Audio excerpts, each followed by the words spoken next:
Entre a dor que sangrava e a esperança que resistia, ele ficou, observando o pó assentar sobre as ruínas de tudo o que amava.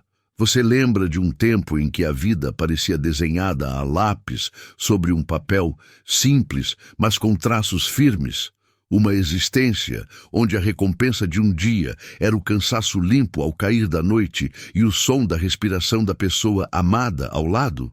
É essa a memória que nos guia hoje, uma história de cicatrizes profundas e da teimosia do espírito humano. Se essa jornada toca você, deixe seu like, diga-me de qual cidade está acompanhando essa narrativa de resiliência e, por favor, se inscreva para não perder o que virá a seguir.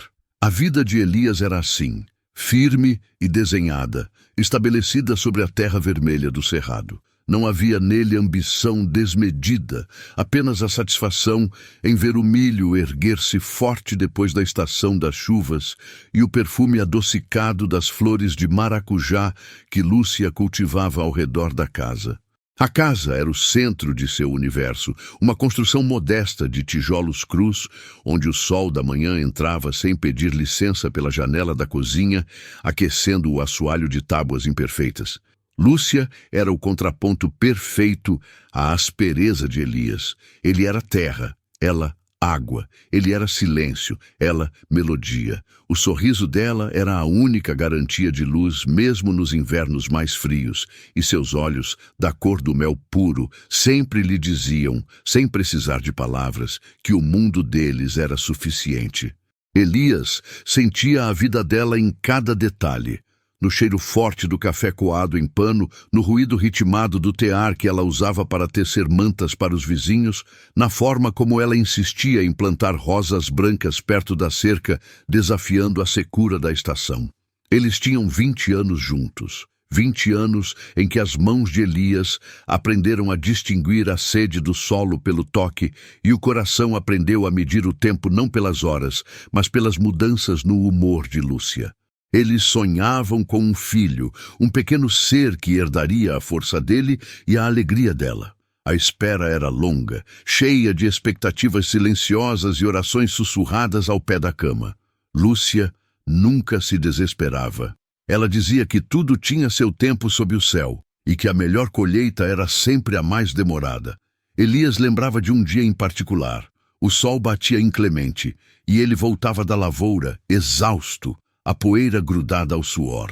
Ele a encontrou sentada na soleira, descascando mangas, o suor fino brilhando em sua testa. Ele se aproximou por trás e a abraçou, sentindo o calor do corpo dela. Ela riu, aquele som cristalino que sempre o acalmava, e disse sem se virar: "Amanhã, Elias, vamos começar a cerca nova. Quero que ela seja alta, para proteger o que é nosso." A cerca, ele sabia, era mais uma metáfora para a esperança do que uma proteção física. A dor começou sutil, como um sussurro malicioso no silêncio da noite. Primeiro, uma tosse seca que Lúcia atribuía à poeira da colheita. Depois, o cansaço que a fazia parar o tear no meio da tarde, os dedos magros repousando sobre a lã inacabada. Elias viu a cor sumir das faces dela, os olhos de mel perderem o brilho vívido. Ele a levou ao vilarejo vizinho, onde o doutor Alcides, um homem velho e cansado, meneou a cabeça com tristeza. "Não há muito o que fazer, Elias," o médico disse a voz rouca, o peso da impotência evidente em seus ombros. "É uma febre ruim que consome por dentro. Devolva-a para casa, mantenha-a confortável e reze." Aquelas palavras não eram um diagnóstico, mas uma sentença. Elias sentiu o mundo se inclinar. A cerca que eles planejaram construir juntos parecia agora uma linha invisível, separando o que foi do que seria. Ele trouxe Lúcia de volta, embalada no carroção, o trajeto de volta mais longo, mais silencioso, mais frio do que a viagem de ida. Os dias seguintes foram uma liturgia de sofrimento. A febre escalou, a respiração dela tornou-se um som rasgado, e o cheiro doce das rosas brancas se misturou ao odor amargo do medicamento caseiro que Elias preparava. Ele não dormia. Ele se sentava ao lado dela, segurando sua mão, sentindo a temperatura da pele dela queimar contra a aspereza da sua. Ele tentou negociar com o destino, oferecendo sua própria saúde, seus anos de vida, sua capacidade de trabalho, tudo, em troca de um único dia de volta com a Lúcia de antes. Em uma madrugada de névoa densa, Lúcia abriu os olhos e, por um breve instante, Elias viu um reflexo da lucidez anterior. Ela sorriu, fraco, e seus lábios rachados moveram-se. Elias, ela sussurrou, a voz fina como papel de seda. Não desista da terra. Ela está esperando. E lembre-se do que lhe prometi. A fé é o que sobra quando a razão se esgota. Ela fechou os olhos. O silêncio que se seguiu não foi o silêncio da noite, mas o silêncio da ausência. A vela na mesa de cabeceira estalou, a brisa entrou pela fresta da janela e o corpo de Lúcia ficou frio, pesado. Naquele momento, a dor que sangrava em Elias não era apenas emocional, parecia física, como se o coração tivesse sido arrancado com violência e deixado uma ferida aberta e latejante. Ele a segurou por horas, sentindo o frio dela penetrar em suas roupas, desejando que a morte levasse ele também para onde ela tinha ido.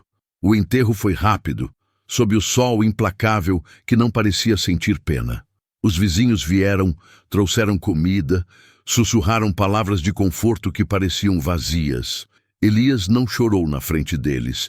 Ele sentia o choro preso na garganta, transformado em uma pedra pesada que o impedia de respirar direito. Ele apenas observava enquanto a terra era devolvida ao solo, cobrindo o último vestígio visível de Lúcia. Quando o último vizinho partiu, Elias ficou ali, sozinho, entre os túmulos, sentindo-se o único ser vivo no mundo. O que restava era o silêncio ensurdecedor. Ele voltou para a casa vazia e foi ali que a verdadeira batalha começou. O cheiro dela ainda estava lá. O perfume de lavanda no travesseiro, o aroma de anis na lata de biscoitos, o rastro de terra misturado com suor e flores em seus vestidos pendurados. Cada objeto era uma tortura, um lembrete vívido do que ele havia perdido. Elias não conseguia dormir na cama. Ele dormia na cozinha, no chão frio, encolhido como um animal ferido. Ele comia o mínimo, apenas o suficiente para manter o corpo funcionando. A fazenda, que antes era o orgulho de sua vida, começou a definhar. A cerca nova nunca foi construída. O milho, não cuidado, secou e ficou frágil. As rosas brancas que Lúcia tanto amava murcharam e ficaram marrons sob o sol de outono. Elias via a decadência e não se importava. A dor havia consumido sua vontade de resistir. Por semanas, ele viveu em um limbo, a fronteira tênue entre a vida e o abismo. Ele se perguntava por que tinha ficado, por que o destino havia levado Lúcia e o deixado para sofrer a perda. A raiva era um fogo frio que o corroía. Ele andava pelos campos, a cabeça baixa, os ombros curvados, a imagem da desistência. Ele parou de falar.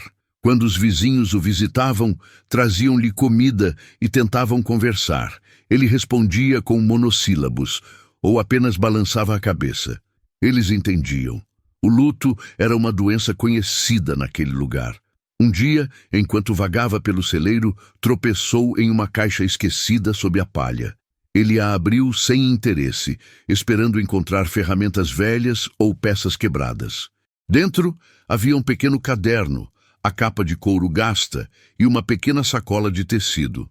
O caderno era o diário de Lúcia, e a sacola continha sementes.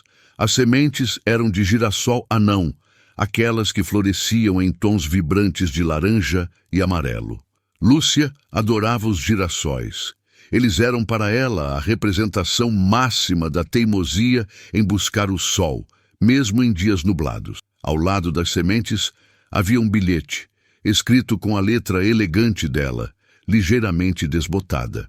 Elias, se você estiver lendo isto, significa que a vida nos separou por um tempo, mas quero que saiba que nossa promessa ainda está de pé. Não deixe a tristeza vencer. Plante essas sementes na cerca que iríamos construir.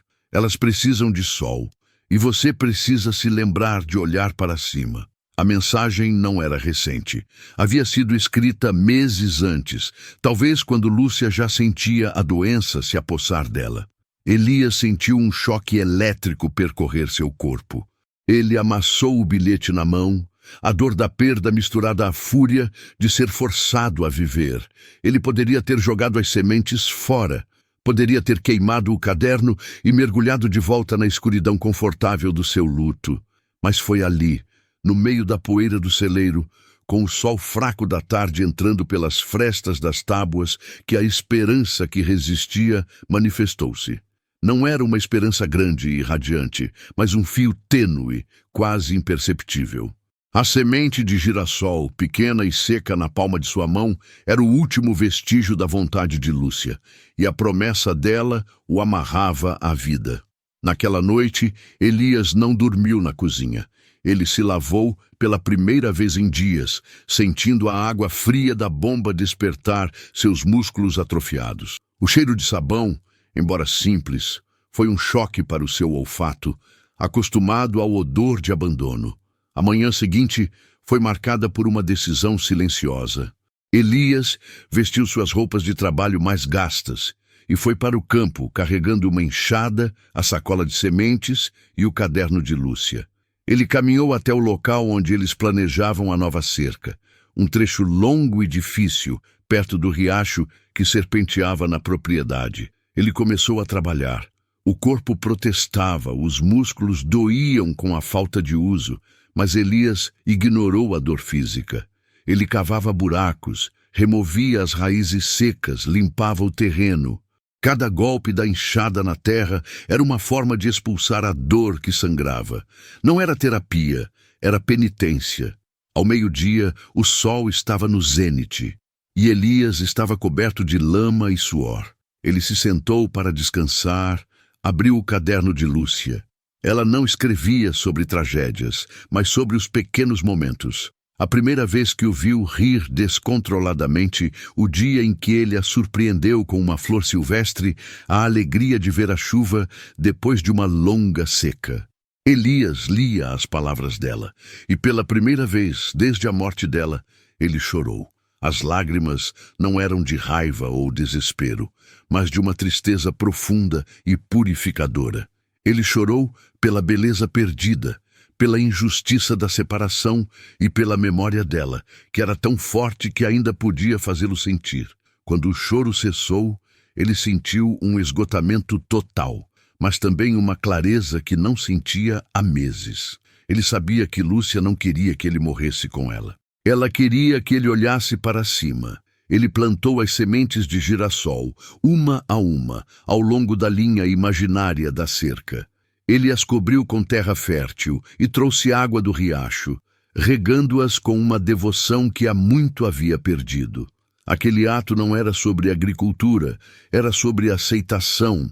Era o reconhecimento de que, embora a dor sangrasse, a esperança, por mais frágil que fosse, precisava de nutrientes para resistir. Elias sabia que a reconstrução seria lenta, dolorosa e solitária. O mundo continuava frio, a casa continuava vazia, mas ele havia plantado uma promessa. Ele havia feito uma escolha. Ele ficou na terra de frente para o sol, segurando a última e mais importante semente de Lúcia. O trabalho na fazenda esperava, vasto e opressor, mas agora ele tinha uma razão. Ele precisava ver aqueles girassóis nascerem. Ele precisava provar que a fé realmente era o que sobrava. Entre a dor que sangrava e a esperança que resistia, ele ficou, com a terra fria nas mãos. E essa foi a decisão mais difícil que já tomou. Você lembra de um tempo em que a tristeza parecia uma neblina tão espessa que impedia de ver o próprio pé? O fazendeiro Elias, de 50 e poucos anos, estava imerso nessa névoa, mas o peso da fazenda Ouro Branco não dava trégua. Se você está aqui, acompanhando essa jornada de resiliência, deixe seu like para nos mostrar que valoriza histórias de superação, Comente de qual cidade está assistindo e, se ainda não for inscrito, inscreva-se no canal para não perder o desenrolar. Ele precisava ver aqueles girassóis nascerem, mas precisava, mais urgentemente, garantir que o gado não morresse de sede e que o milharal não fosse consumido pelas pragas que a chuva forte da semana passada havia trazido. A última semente de girassol, a que ele guardava para si, ele a plantou naquele momento, não na terra, mas no centro do seu próprio peito, como um ponto de gravidade para evitar que caísse no abismo. O sol da manhã, ainda tímido, não trazia calor, apenas a luz crua que revelava a magnitude do desastre. A cerca, remendada às pressas meses atrás, estava caída em 3 pontos. O galpão cheirava a mofo e a solidão, e as ferramentas estavam cobertas por uma fina camada de ferrugem avermelhada. Ele se moveu por instinto, calçando as botas pesadas que Lúcia havia limpado pela última vez. O ranger da porta do celeiro era um som que ele conhecia há 30 anos, mas que agora soava como um lamento rouco que ecoava no vazio da sua alma. Elias pegou a pá, sentindo o frio do metal contra a pele calejada, e começou a tarefa impossível de arrumar a desordem que ele mesmo havia permitido acumular. Os dias se tornaram semanas, uma sucessão de labuta silenciosa. Ele comia o que conseguia preparar, café preto amargo e pão amanhecido, e dormia o mínimo necessário, despertado sempre pelo peso da culpa e pelo cheiro fantasma de café com bolo de milho que Lúcia costumava fazer. Ele se recusava a entrar no quarto principal. O quarto dela era um santuário de dor, e ele sabia que se cruzasse aquela soleira, a dor que sangrava o afogaria de vez. Seu refúgio era o pequeno escritório, onde ele cochilava em uma velha poltrona de couro puído, cercado pelos livros de contabilidade que Lúcia mantinha com perfeição quase obsessiva. Ele descobriu, ao longo das primeiras semanas, que o trabalho braçal era uma droga poderosa. A exaustão física sufocava temporariamente a dor emocional. Se ele movesse 10 sacos de ração, a dor diminuía por 1 hora. Se ele passasse a manhã cavando valas de drenagem, o luto ficava dormente. O problema era que a dor nunca morria. Ela apenas esperava, paciente, que ele parasse de se mover. Eram nesses momentos de pausa, geralmente ao entardecer, quando a luz alaranjada pintava o celeiro de uma cor nostálgica, que ele olhava para a fileira de terra. Nada havia brotado ainda. A terra estava plana, escura e fria. Ele se perguntava se ele havia enterrado as sementes muito fundo ou se ele simplesmente não merecia ver flores novamente. A tensão atingiu seu pico numa tarde de quarta-feira, quando o motor de uma velha caminhonete quebrou o silêncio denso da fazenda. Era Maria, a vizinha mais próxima, uma mulher de ossos largos e olhos firmes, que havia sido amiga de Lúcia desde a infância. Maria não vinha com compaixão fácil, vinha com a dura verdade de quem se importa, trazendo nos braços uma cesta coberta por um pano xadrez e uma expressão de desaprovação. Elias, pelo amor de Deus, homem, o que você está fazendo com esse lugar? A voz dela era grossa como casca de árvore e carregada de impaciência. Ele estava no curral, tentando sem sucesso consertar um bebedouro rachado. Ele virou-se, o rosto coberto de poeira e exaustão, os olhos fundos e vermelhos, um retrato da derrota mal disfarçada. Estou trabalhando, Maria. O que parece? Parece que você está tentando se matar de cansaço para evitar sentir. Ela retrucou, sem rodeios. Ela colocou a cesta no chão, cruzando os braços. Você não respondeu minhas mensagens. Não atendeu a porta. Seus bois estão magros. Ela apontou para a linha de terra fresca, onde os girassóis estavam plantados. Uma linha perfeitamente reta que destoava da desorganização geral da propriedade. E o que é isso? Girassóis? Lúcia sempre quis que você plantasse arroz naquela área para ajudar na rotação de culturas. Elias largou a chave inglesa. O som do metal caindo era alto e final, cortando a conversa. Lúcia está morta, e ela não está aqui para me dizer o que plantar. Havia uma brutalidade na sua voz, uma raiva que não era direcionada a Maria, mas à injustiça do universo e a si mesmo por ter sobrevivido. Ele sentiu um calor febril sob a poeira que cobria seu rosto. Maria se aproximou, a expressão suavizando apenas o suficiente para mostrar que a raiva dela era apenas a outra face da preocupação. Ela queria que você vivesse, Elias. Ela me fez prometer que eu não deixaria você afundar. Você acha que essa é a promessa que estou mantendo, vendo você definhar e essa terra ir para o brejo? Essa revelação atingiu Elias com a força de um soco no estômago. Lúcia havia planejado para além da sua morte. O amor dela não era passivo, era uma força ativa de organização. Ele cambaleou para trás, apoiando-se na cerca de madeira áspera. Maria tirou um envelope amassado do bolso do avental. O papel era bege, desgastado nos cantos. Ela me deu isso 3 dias antes de partir. Disse que era para quando o poço secasse. Eu não entendi bem na hora. Agora eu entendo. O poço secar era sinônimo de você desistir. Elias hesitou, as mãos tremendo ao pegar o papel. Não era uma carta de despedida chorosa ou um adeus romântico. Era um mapa simplificado da fazenda com anotações cuidadosas. Em letras miúdas, Lúcia havia escrito com a sua caligrafia de professora primária, impecável e firme. O dinheiro para o motor novo do trator está na caixa de receitas da cozinha, atrás dos temperos. Não perca a colheita, Elias, e não se esqueça de regar a vida. A caligrafia dela parecia falar diretamente em seus ouvidos, com o tom de voz que ela usava quando o repreendia por esquecer de pagar uma conta ou por deixar a mangueira pingando. Não havia luto naquela carta, apenas pragmatismo e amor. Lúcia não estava apenas aceitando o destino dela, ela estava construindo o futuro dele, pavimentando o caminho com providências. Ela havia feito entre a dor que sangrava e a esperança que resistia. Ele ficou uma missão conjunta. Ela ficou na memória, na organização, na providência, garantindo que ele não tivesse a desculpa do caos para desistir.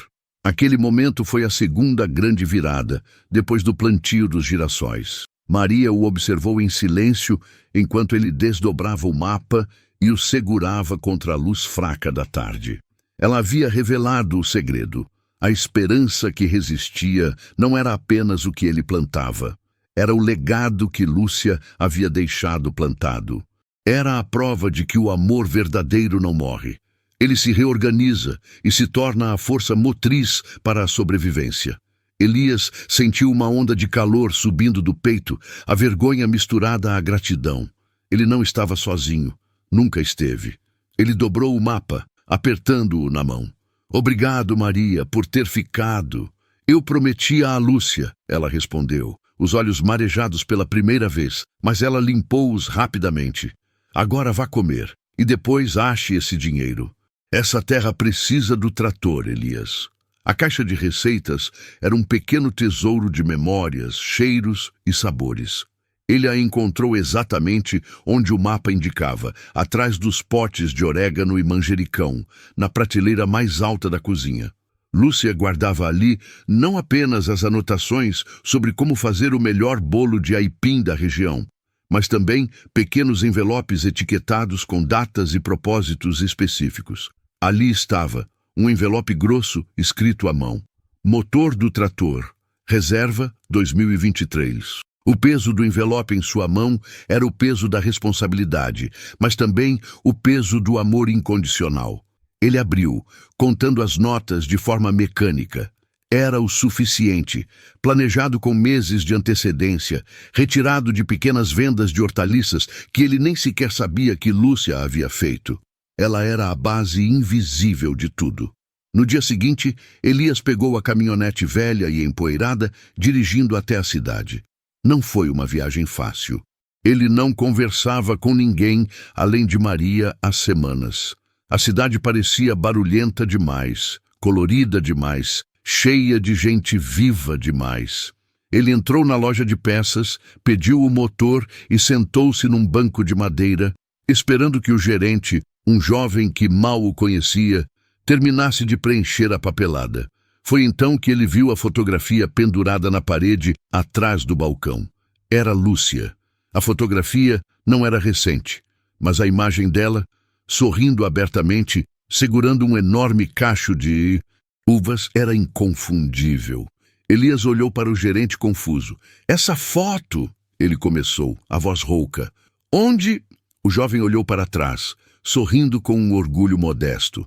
"Ah, essa é Lúcia, minha professora na escola rural. Ela era incrível, sabe? Ela não só ensinava a gente a ler, mas ensinava a gente a plantar.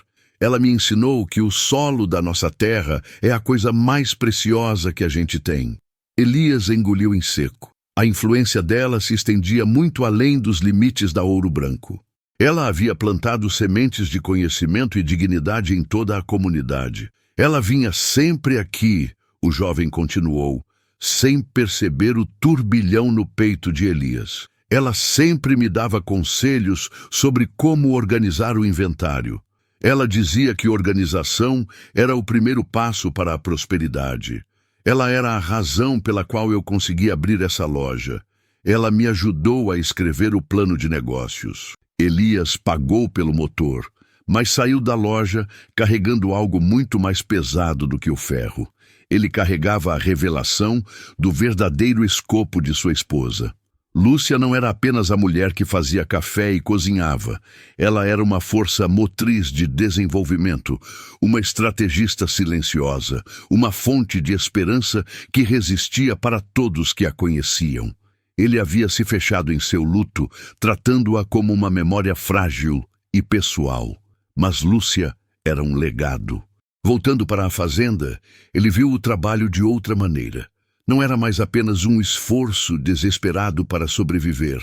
Era a honra de continuar um projeto que ela havia cocriado. Ele instalou o motor do trator sob o sol forte, sentindo cada músculo dolorido. Mas agora, a dor que sangrava era temperada pela clareza.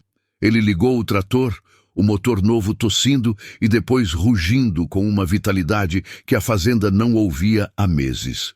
O som não era apenas mecânico. Era um grito de guerra contra a derrota. Naquela noite, Elias fez algo que não fazia desde que Lúcia morreu. Ele acendeu a lareira na sala.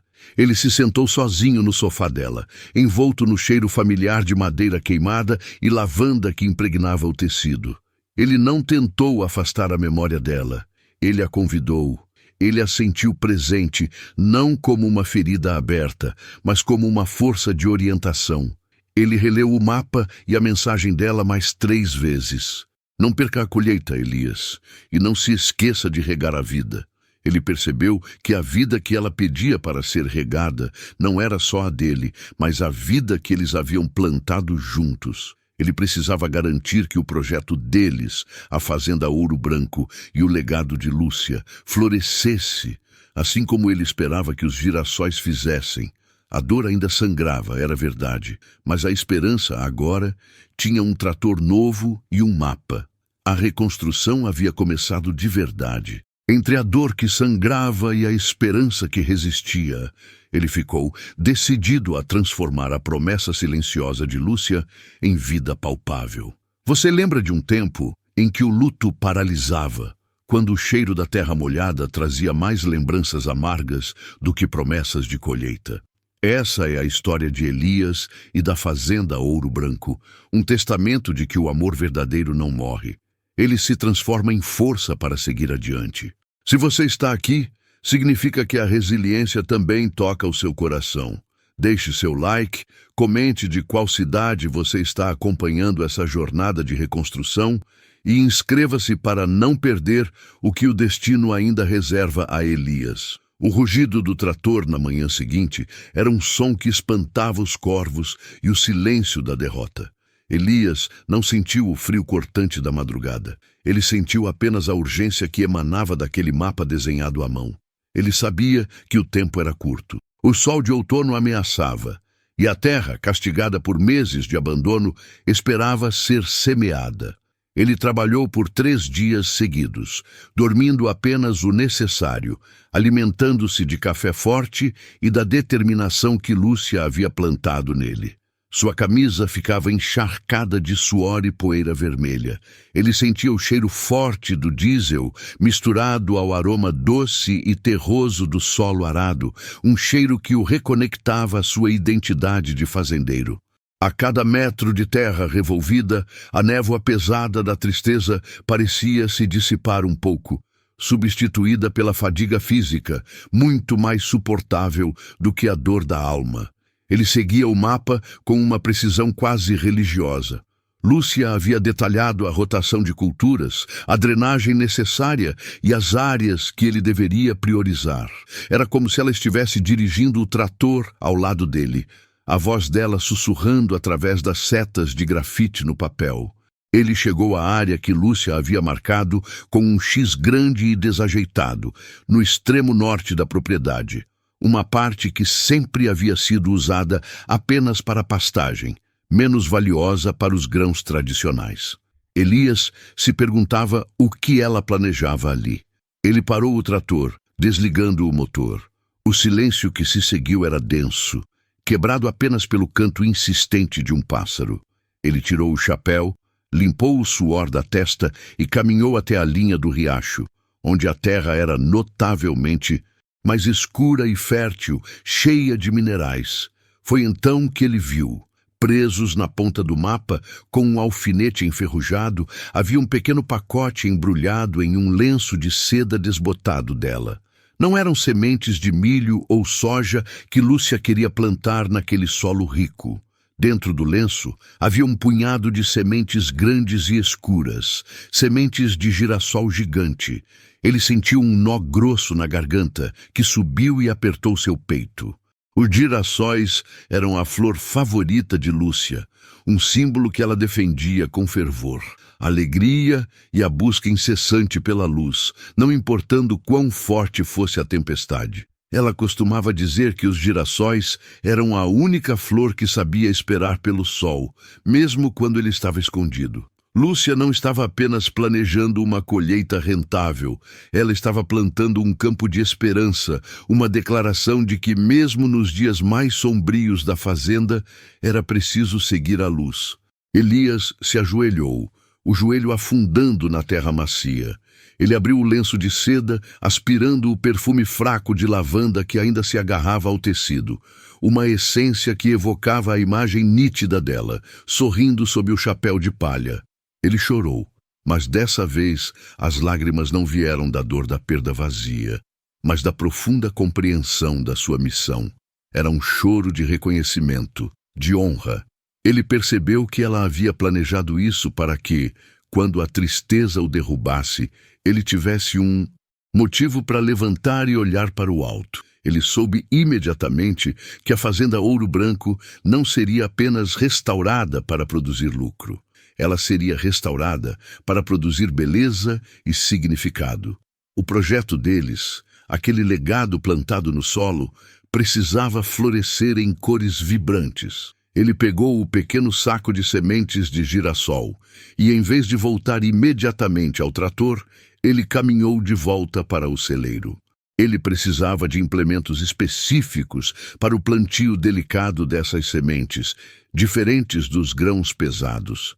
O trabalho seria dobrado, o risco seria maior, pois girassóis exigiam cuidados precisos e vulnerabilidade ao vento, mas o pagamento seria incomparável. Um campo que honraria o brilho de Lúcia. Ele sentou-se na velha bancada de madeira, onde ele e Lúcia haviam passado horas consertando ferramentas e sonhando com o futuro. Ele abriu o livro de registros que ela mantinha e encontrou, em letras cursivas elegantes, anotações sobre o solo do Campo Norte e o pH ideal para os girassóis. Lúcia havia pesquisado isso meticulosamente, preparando o terreno emocional e fisicamente. Ela tinha fé na colheita deles, e ele não a desapontaria. O cansaço estava presente, uma exaustão que pesava sobre seus ombros, mas agora ela tinha um propósito claro. Ele olhou para o céu que começava a clarear sobre as montanhas, sentindo o peso do sol nascendo, não mais como um inimigo que o forçava a trabalhar sob calor sufocante, mas como um guia. Ele não estava mais fugindo da dor, nem afundando nela. Ele estava plantando a sua resistência e a semente da esperança, embora frágil, estava finalmente em suas mãos. Ele se levantou, limpou a poeira das calças e pegou a plantadeira manual. O campo de girassóis seria sua primeira e mais importante colheita. Nas semanas que se seguiram, Elias trabalhou como um autômato, movido a café e memória. A fazenda começou a despertar. Os vizinhos, que antes o olhavam com pena e desconfiança, agora paravam o carro na estrada para observar o novo motor rugindo e o homem que se movia com uma urgência renovada. Ele ignorou os olhares e os murmúrios. Seu foco era a terra, a promessa, o mapa. Ele plantou o milho e a soja nas áreas tradicionais, seguindo o plano de Lúcia com disciplina. A cada linha traçada, ele sentia que estava cumprindo um voto sagrado. Mas o campo dos girassóis, a área norte, era diferente. Ali, ele dedicou a maior parte do seu tempo e de sua energia. Ele cavou o solo com a delicadeza de um jardineiro, não a pressa de um agricultor de larga escala. As sementes eram colocadas com reverência, cada uma delas um pequeno ponto de interrogação sobre o futuro, um desejo ardente de luz. Ele precisou contratar ajuda temporária para o resto da colheita. Foi quando conheceu Dona Maria.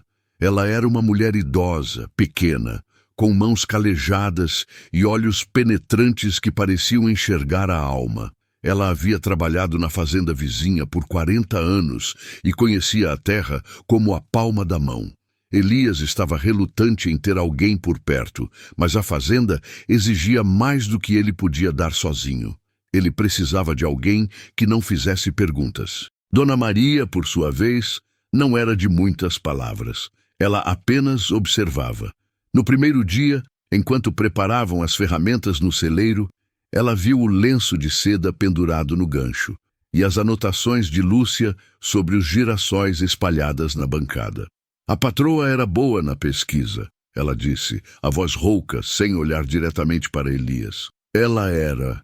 Elias respondeu secamente, apertando um parafuso com força desnecessária.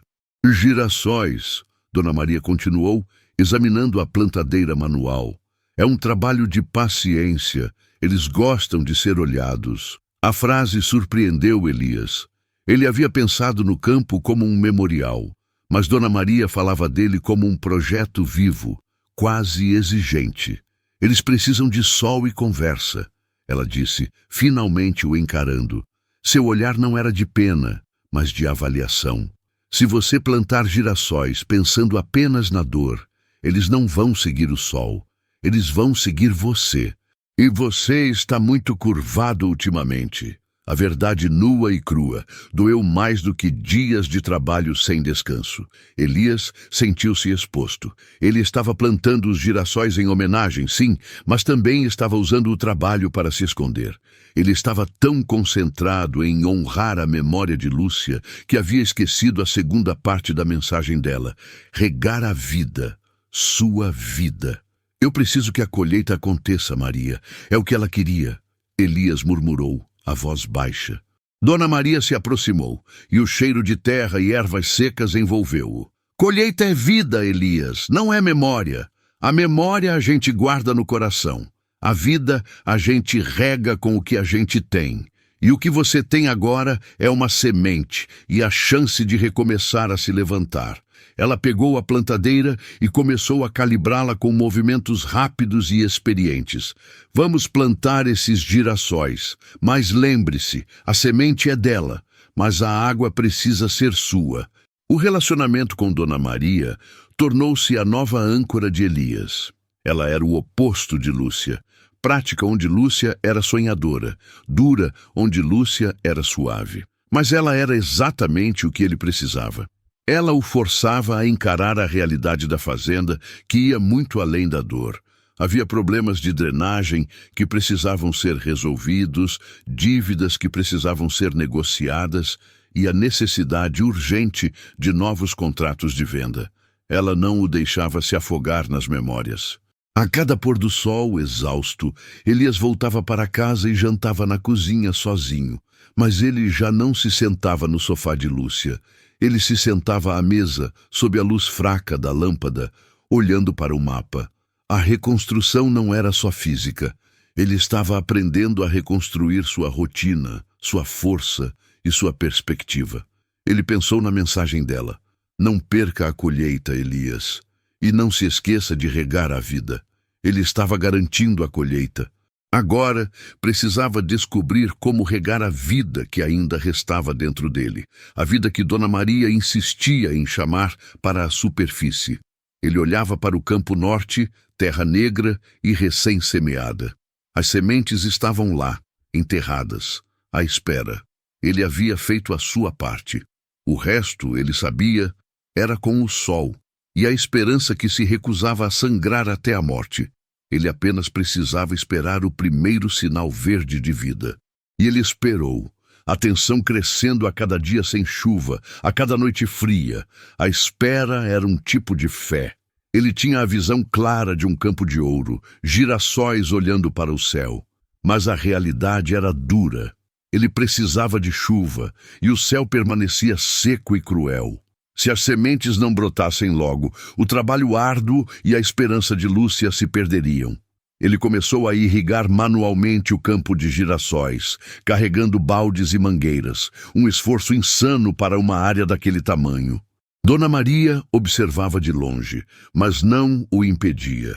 Ela sabia que ele precisava desse esforço, dessa luta desesperada. Era a forma dele de regar a própria alma. Ele ficou ali, entre a dor que sangrava e a esperança que resistia, cavando poços e procurando água onde parecia não haver mais nada. Ele precisava de um milagre. Entre a dor que sangrava e a esperança que resistia, ele ficou, e a terra seca testemunhou o limite da fé de um homem. Você lembra de um tempo em que o próprio ato de sobreviver exigia um sacrifício de alma, quando a força de vontade era a única irrigação disponível? Esta é a história de Manuel. Se você se conecta com jornadas de luta profunda e resiliência humana, mostre seu apoio agora, deixe seu like, me diga de qual cidade está assistindo e se inscreva no canal para não perder o desfecho desta jornada. Ele precisava de um milagre, mas sabia que, às vezes, milagres eram apenas o resultado do suor incessante e da teimosia. O sol da manhã, implacável e zombeteiro, já castigava as costas de Manuel enquanto ele cavava. O solo estava duro como pedra, com a textura de um cimento quebradiço que engolia o cabo da pá e resistia a cada golpe. Ele arrastou a mangueira, que parecia pesar 1 tonelada, por 50 metros até a borda do campo de girassóis. A água que saía do pequeno poço artesiano era pouca, um fio tênue que mal conseguia saciar a sede de 1 metro quadrado de terra. O campo de girassóis, com seus hectares de extensão, exigia um rio. Ele tinha uma garrafa d'água. Seus braços ardiam com uma dor profunda e latente, um protesto muscular que ele ignorava com a mesma obstinação com que ignorava o vazio deixado por Lúcia. A cada passo, a areia fina levantava e se agarrava à sua pele molhada de suor, transformando-o em uma estátua de poeira e exaustão. Ele passava os dias movendo a mangueira, 5 minutos de jorro aqui, 10 minutos de espera, mais 5 minutos ali. Era uma dança desesperada contra o tempo, pois ele via as pequenas sementes que já deveriam ter brotado sendo cozidas sob o sol. Dona Maria, sentada na varanda, costurando um remendo num pedaço de pano, o observava sem julgamentos, apenas com a gravidade de quem entende a natureza da penitência. Ela via Manuel se quebrar, não apenas em força, mas em espírito, naquela luta insana. Ele não estava apenas regando sementes, estava tentando regar a memória, tentando provar a si mesmo que a esperança de Lúcia não havia sido vã. Ao meio-dia, o calor era quase físico, uma onda invisível que pressionava o ar e fazia a paisagem tremer. Manuel parou, apoiando as mãos nos joelhos, tentando respirar o ar rarefeito e quente. O suor escorria de seu rosto em pequenos riachos salgados, queimando a pele rachada em seus lábios. Ele olhou para o céu. Era de um azul intenso, limpo, sem a menor nuvem prometendo alívio.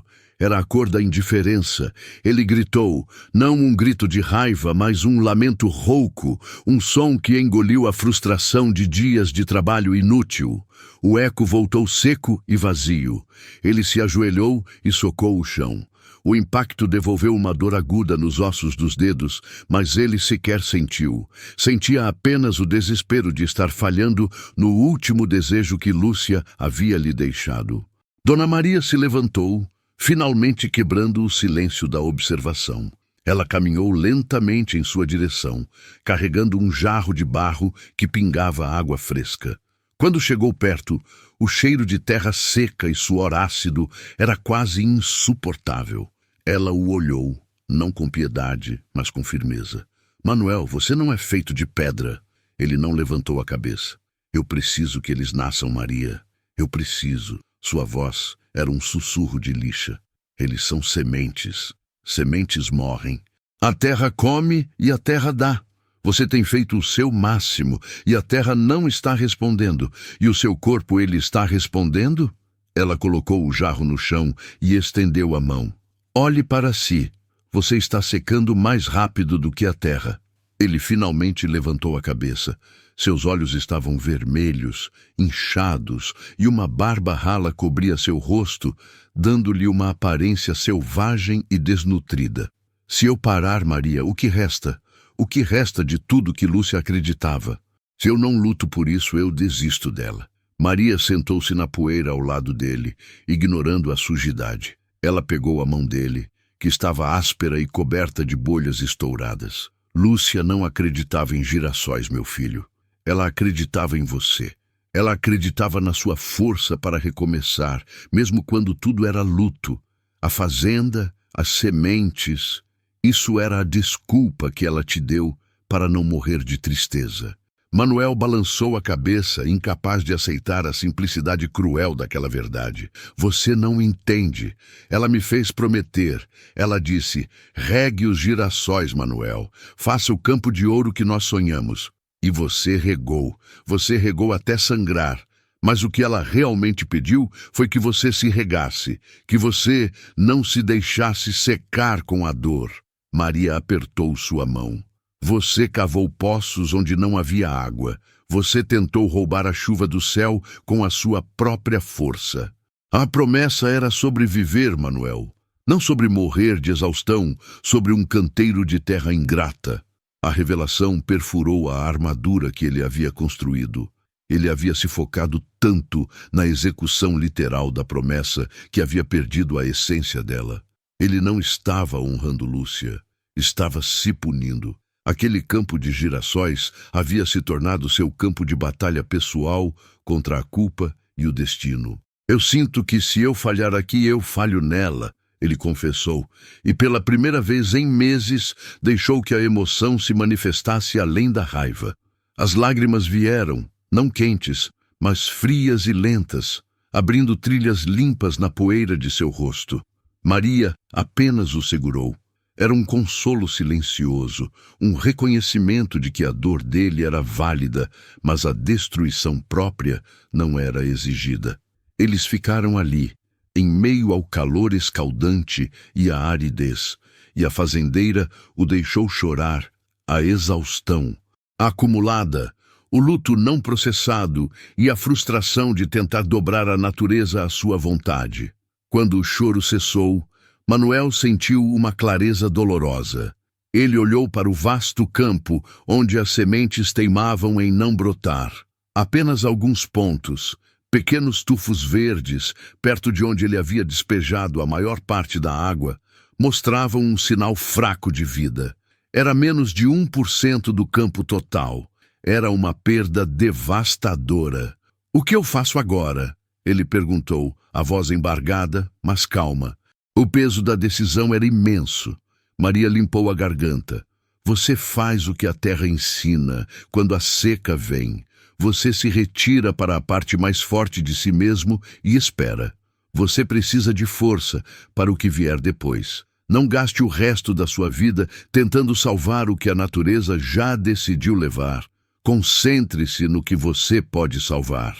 Ele entendeu a mensagem. A esperança não podia ser regada com baldes de suor. Ela precisava de uma fonte maior, um ciclo de renovação. Ele se levantou, sentindo o corpo protestar a cada músculo esticado.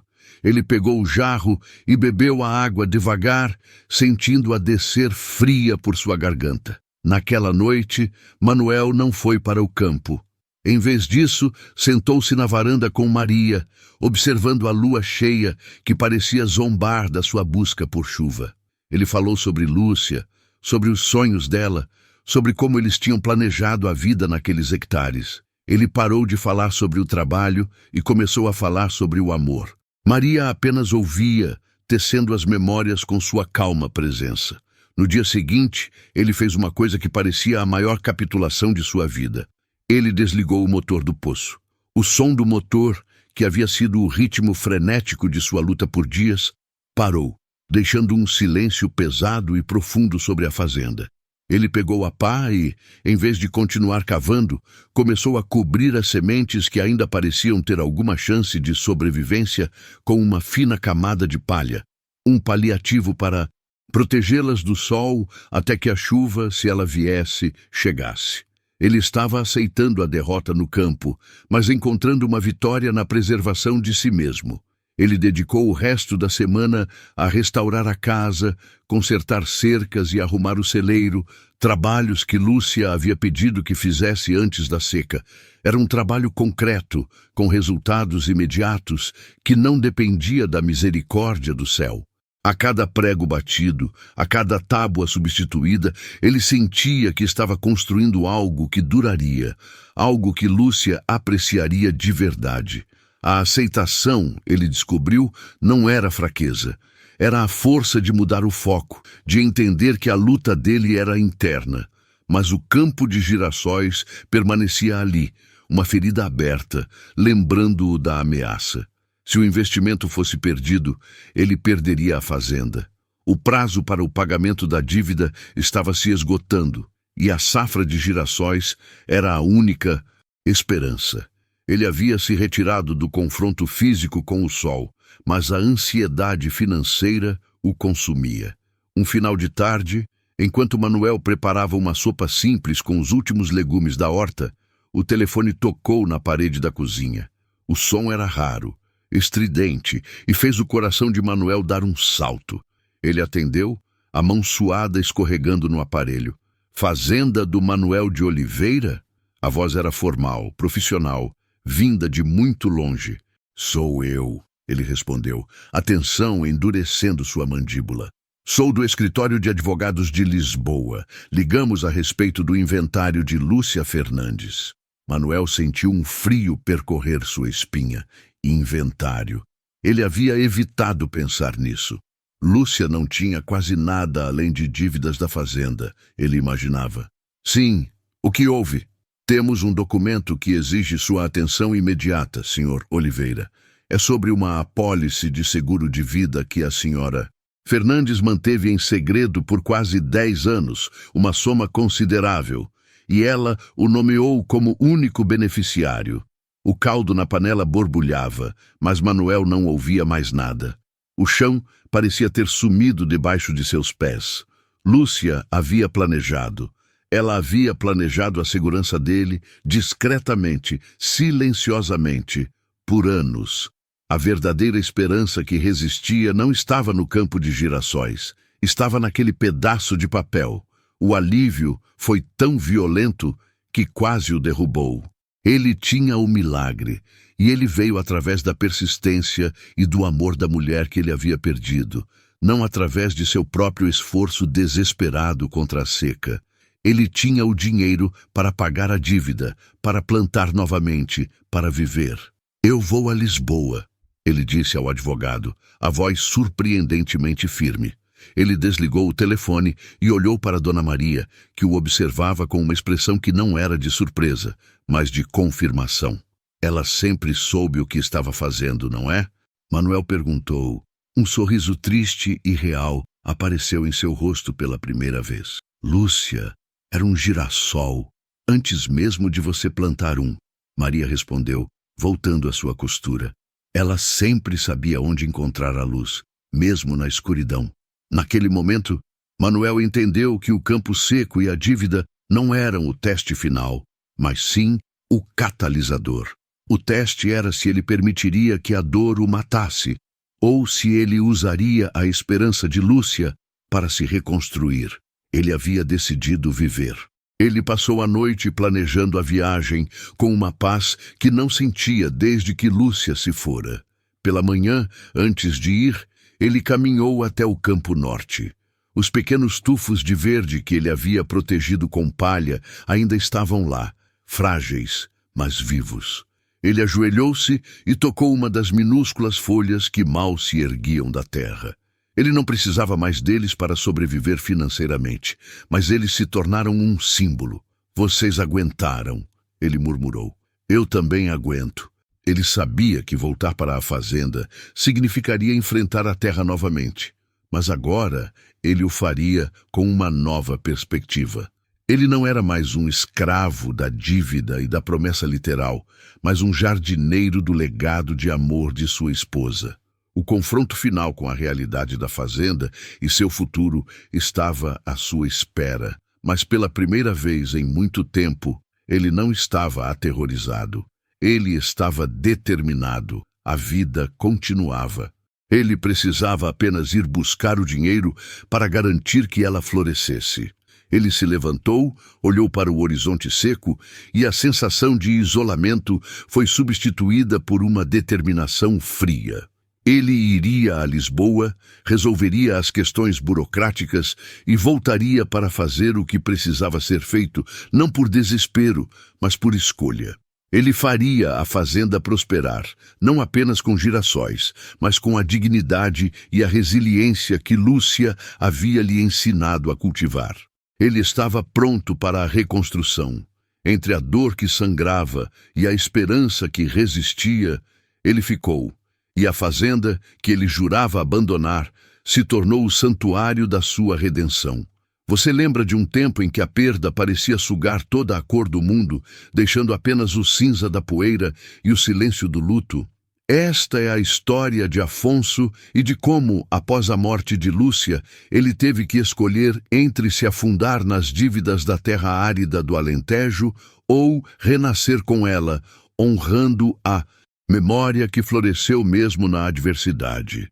Se você se identifica com essa luta pela resiliência, deixe o seu like, comente de qual cidade está assistindo e se inscreva no canal para não perder o desfecho desta jornada. Ele estava determinado. A viagem a Lisboa foi rápida e brutal.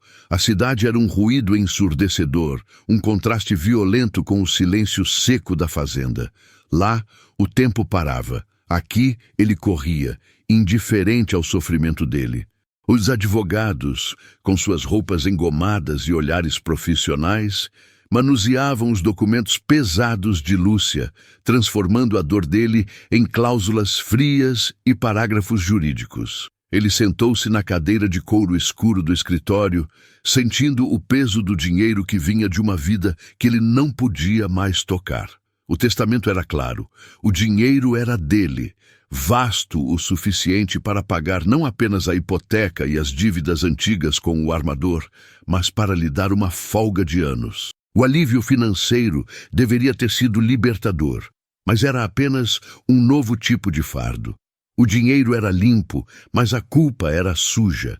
Lúcia havia trabalhado em segredo, poupando, assegurando que mesmo que o corpo dela falhasse, o sonho deles não morreria por miséria. Ele assinou os papéis, sentiu o peso dos cheques na maleta e saiu para o burburinho da Avenida da Liberdade.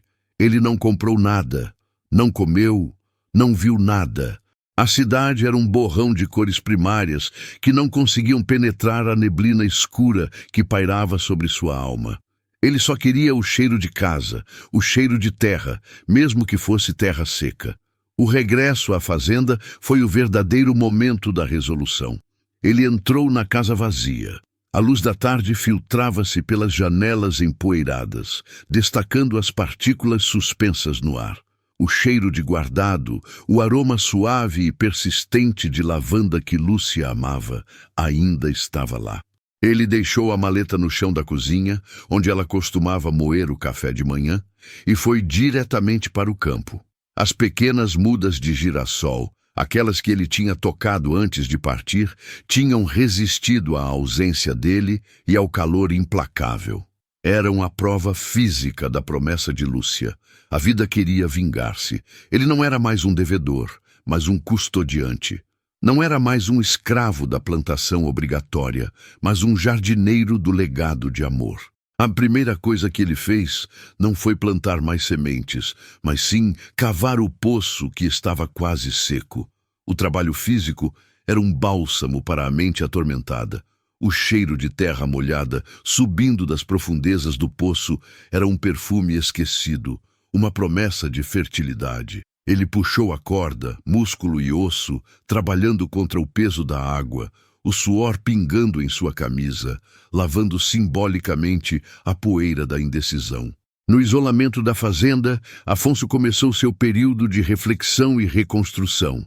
Ele não tentou preencher o vazio deixado por Lúcia. Ele aceitou o vazio como parte da paisagem.